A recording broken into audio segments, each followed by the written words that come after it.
نحمده ونصلي ونسلم على rasulihil karim, amma ba'd. Kita sambung pembacaan daripada kitab Al-Hadis Al-Muntakhabah pada hadis yang seterusnya. An Abi Sa'id Al-Khudri radhiyallahu ta'ala anhu anin Nabi sallallahu alaihi wasallam qala yadkhulu ahlul jannati jannata wa ahlun nari an-nara thumma yaqulu Allah ta'ala akhrijū man kana fi qalbihi misqālu habbatin min khardalin min iman wa yukhrajūna minha qad iswaddū wa yulqawna fi nahril hayā fayanbutūna kamā tanbutul habbatu fi janibis sayl alam tara annaha takhruju safrā'a mulawwanah. Rawahul Bukhari. Sayyidina Abu Sa'id Al-Khudri radhiyallahu anhu meriwayatkan bahawa Nabi sallallahu alaihi wasallam bersabda, apabila ahli syurga telah masuk ke dalam syurga dan ahli neraka telah masuk ke dalam neraka, maka Allah Subhanahu wa taala akan berfirman, keluarkanlah dari neraka sesiapa sahaja yang mempunyai iman seberat biji sawi dalam hatinya. Lantaran itu mereka yang sedemikian dikeluarkan dalam keadaan mereka telah terbakar menjadi hitam legam. Kemudian mereka akan dimasukkan ke dalam An-Nahrul Hayah, yakni sungai kehidupan. Maka mereka akan tumbuh subur, yakni segar bermaya dengan segera, sebagaimana biji benih yang tumbuh di mendapan banjir kerana mendapat air dan baja yang cukup. Tidakkah kamu pernah lihat biji benih itu bercambah subur menguning? Sayyidina Abu Sa'id Al-Khudri radhiyallahu anhu meriwayatkan bahawa Nabi sallallahu alaihi wasallam bersabda, apabila ahli syurga telah masuk ke dalam syurga dan ahli neraka telah masuk ke dalam neraka, maknanya dah selesai dah. Masalah syurga neraka ni dah selesai, dah putus, dah masuk dah. Semua dah masuk ambil tempat masing-masing. Yang berjaya berbahagia masuk syurga lah mereka, duduklah senang lenang dalam syurga. Dan ahli neraka yang mana yang celaka, yang dalam penderitaan, kegagalan, mereka pun dimasukkan dalam neraka. Maka setelah selesai perkara itu, kita tak tahulah berapa lama perkara ini berlaku, Allah Subhanahu wa taala berfirman, keluarkan dari neraka sesiapa sahaja yang mempunyai iman seberat biji sawi dalam hatinya. Maknanya asal ada iman dia, percaya Allah tu Tuhan, Muhammad tu Rasul, cukuplah. Ataupun ikut Nabi-Nabi lainlah, ikut Nabi-Nabi masing-masing. Lantaran itu mereka yang sedemikian dikeluarkan dalam keadaan mereka telah terbakar menjadi hitam legam. Ini bukan masuk syurga direct lah. Orang yang terpaksa masuk dalam neraka, dia tetap ada kesan neraka tu. Kemudian mereka akan dimasukkan ke dalam Nahrul Hayah, diletak dalam Nahrul Hayah, menyelam dalam Nahrul Hayah, dimandikan di situ, maka mereka akan tumbuh subur. Maknanya Allah Ta'ala gambarkan seperti pokok lah, bagaimana biji benih yang tumbuh di mendapan banjir. Delta dia panggil kan, mendapan banjir ni tanah subur, maknanya tanah subur, air pun dekat, maka dia akan tumbuh subur, menjadi hijau menguning dan sebagainya. Hadis ini adalah sahih, diriwayatkan oleh Bukhari. Ini adalah nilai iman. Ini nak menunjukkan nilai iman. Sebesar biji sawi pun dia ada nilai yang sangat besar, menyelamatkan daripada kekal dalam neraka, bahkan menyebabkan akan kekal dalam syurga. Tapi kita tidak nak target masuk neraka dululah. An Abi Umamah radhiyallahu ta'ala anhu anna Rasulullah sallallahu alaihi wasallam sa'alahu rajulun faqala, ya Rasulullah, mal iman? Qala, idza sarratka hasanatuka wa sa'atka sayyi'atuka fa anta mu'min. Ila akhir hadis. Ini hadis yang panjang. Rawahul Hakim.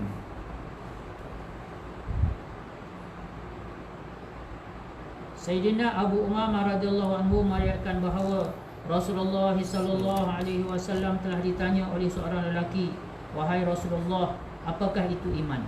Baginda sallallahu alaihi wasallam bersabda, apabila kamu merasa gembira terhadap amalan baik kamu dan bersedih atas amalan buruk kamu, maka kamu adalah seorang yang beriman.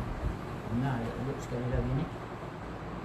Sayyidina Abu Umamah radhiyallahu taala anhu meriwayatkan bahawa Rasulullah sallallahu alaihi wasallam telah ditanya oleh seorang lelaki, "Wahai Rasulullah, apakah itu iman?"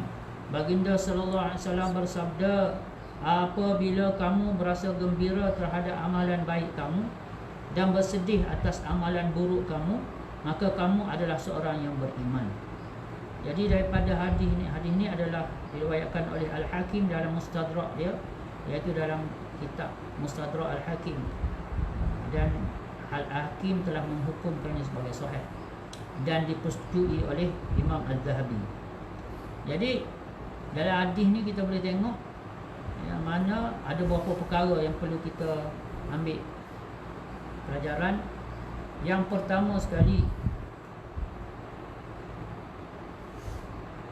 ini adalah indikator, petunjuk seseorang tu ada iman atau tidak. Seseorang tu ada iman atau tidak. Kalaulah amalan baik dia, kebaikan dia, khair dan juga soleh dia tu menyebabkan hati dia merasa gembira, dan amalan buruk dia, salah silap dia menyebabkan dia rasa sedih, dia rasa sangat teruk dia ni, tu alamat, indikator yang dia tu ada iman. Masalah kita hari ni, kita dapat solat, kita tak rasa apa, rasa gembira kita dapat solat. Itu satu masalah juga. Kita dapat baca Quran, kita dapat puasa, ni puasa Ramadan, semua orang puasa, kita pun puasa, kita tak rasa gembira pun kita dapat puasa. Tak ada rasa syukur, tidak rasa bertuahnya aku. Masuk syukur ni rasa gembira lah, rasa alangkah baiknya, nasib baiknya aku, bertuahnya aku, untungnya aku. Tapi dan bila kita buat kesilapan, hari tu berlalu tanpa kita baca Quran, kita tak rasa ini benda yang tak elok untuk aku, benda yang buruk untuk aku, kita tak rasa it's bad for me, kan? Jadi kita nak kena rasa indikator begitu. Indikator tu penting, sebab ni sifat iman. Ini adalah sifat iman. Nabi SAW ditanya apa itu iman. Nabi SAW hanya beri sifat orang yang beriman. Nabi tidak bagilah terjemahan iman secara ilmiah dan sebagainya, tapi Nabi bagi tahu benda yang mudah dipaham, terus pada indikator. Kalau amalan soleh kamu menyebabkan kamu rasa elok, rasanya bagus, feel good, orang putih kata. Tapi kalau amalan buruk kamu menyebabkan kamu rasa feel bad, tu orang beriman dia. Tapi dan juga kita boleh belajar daripada sini, maksud orang beriman ni bukan semua jadi maksum. Mana dalam hadis ni dia beritahu orang beriman ni ada buat salah, tetapi yang kita nak highlight bukan buat salah tu, yang kita nak highlight ialah perasaan bad tadi. Perasaan kita ni rasa teruknya aku ni, tak eloknya aku ni bila begini. Bila kita buat satu benda yang tak elok, yang jangan kita tak nak kita buat benda tak elok, hati kita tak ada rasa apa. Habis itu hati dah mati. Mana iman sudah berada pada tahap yang sangat-sangat, kalau lampu kereta, minyak kereta tu dah merah tu, merah hak ujung dah berlalu 30 kilo, tinggal 10 kilo lagi. Lebih kurang gitu. Ini penting kita faham. Hadis seterusnya, an Al-Abbas ibn Abdul Muttalib radhiyallahu anhu annahu sami'a Rasulullah sallallahu alaihi wasallam yaqul zaka ta'mal imani man radiya billahi rabba wa bil islami dina wa bi Muhammadin sallallahu alaihi wasallam rasula. Rawahu Muslim.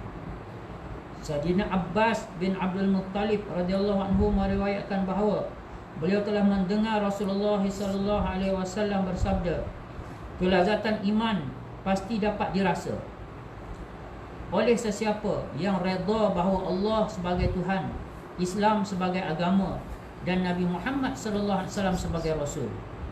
Sekali lagi, kelazatan iman, ta'mul iman.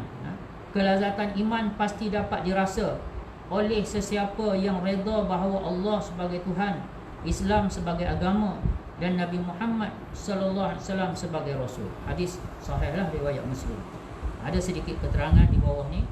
Maksudnya ialah sesiapa yang dapat menghambakan dirinya kepada Allah Subhanahu Wa Taala, dapat beramal dengan agama Islam, dapat taat pada Nabi Muhammad sallallahu alaihi wasallam, serta cinta kepada Allah, Rasul dan Islam, pasti dapat merasai kelazatan iman. Pasti dapat merasai kelazatan iman. Jadi dalam hadis yang pendek ini, hadis sahih ini, Nabi SAW memberi satu perkara yang sangat-sangat dengan cara yang mudah.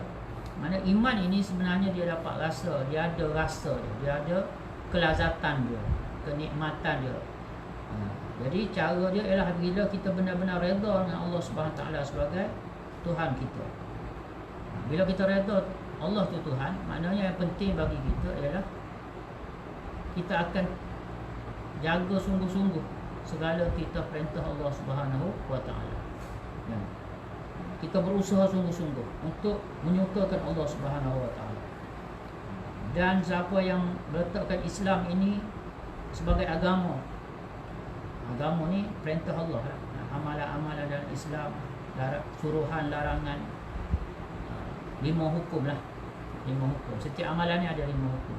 Nah, yang wajib, yang sunat, yang harus, yang makruh, yang haram. Dia tak boleh lari daripada 5 tu. Tidak ada amalan yang tidak ada hukum. Dan hukum ni yang menentu satu amalan itu baik atau tidak. Hukum tu lah penentu satu amalan itu baik atau tidak. Dan seterusnya meredai Nabi Muhammad sallallahu alaihi wasallam sebagai rasul, yakni sebagai rasul Allah. Maka orang yang redha dengan Nabi Muhammad, pertama dia akan taat pada Nabi sallallahu alaihi wasallam. Yang kedua dia akan suka apa yang Nabi suka, dan dia akan tak suka apa yang Nabi tak suka. Macam kita dengar dalam kisah sahabat tu lah. Dia pergi pakai selendang ridak dia tu warna oranye, merah oranye. Pergi jumpa Nabi. Nabi tanya satu soalan, mau pakai apa tu? Apa kau pakai apa tu? Dia kata mau pakai apa tu? Cukup bagi dia, sudah cukup untuk dia balik rumah bakar tu kain lidak dia tu. Padahal Nabi tak kata bakar lah, buel lah, tahu lah, tak. Tapi cukup dengan pertanyaan Nabi yang menunjukkan Nabi tak happy dengan dia guna kain tu. Esok dia pergi tak pakai dah. Nabi SAW kata, mana kain yang mau pakai hari tu, semalam? Dia kata, aku bakar dah. Kata Nabi SAW, kalau mau beri kaum wanita kamu pakai tak apa. Jadi mana Nabi SAW kain-kain warna-warna ni maknanya kesukaan orang perempuan. Itu tak apa, tapi orang lelaki ni simple-simple lah. Jangan dia ni sama meriah sama. Jadi inilah yang ada pada sahabat Nabi SAW. Bila itu ada, maka Allah Subhanahu Wa Taala akan bagi kelazatan iman pada kita. Semoga Allah Taala beri taufik untuk kita faham, kita dapat amal, seterusnya kita dapat sampaikan insya-Allah.